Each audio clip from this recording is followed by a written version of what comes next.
For several weeks, California's been fighting erratic wildfires on several fronts. But the tick fire, which broke out on Thursday, took a destructive course overnight, burning through residential communities next to Los Angeles County, forcing thousands of families to evacuate in the middle of the night. We got a knock on the door at 3 a.m. from the sheriffs telling us we needed to leave, and leave now. Many families panicked for their safety, and the power outages only made it worse. The biggest struggle is no power. When they shut the power down, we don't have any cell service, can't watch the TV to know what's going on, what evacuations are in place, where it's burning. We have just no idea. As of Friday morning, the fire had ripped through nearly 1,800 hectares with only 5% containment, with gusts of winds showing no sign of abating. Approximately 20 mile per hour winds with gusts up to 30 to 40 mile per hour.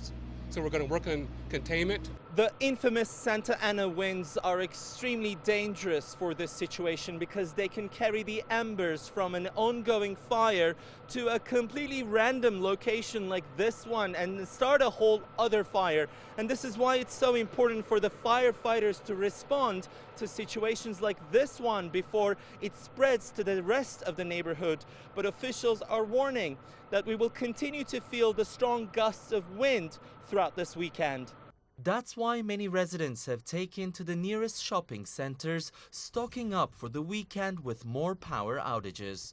We're going to be in a standby mode, they said, all weekend due to the winds and the fires. So they're still burning. It's only 5% contained. So let's just hope for the best. Evacuation centers are set up for those living in impacted areas, but many haven't made up their minds. We may still be here tomorrow. We don't know.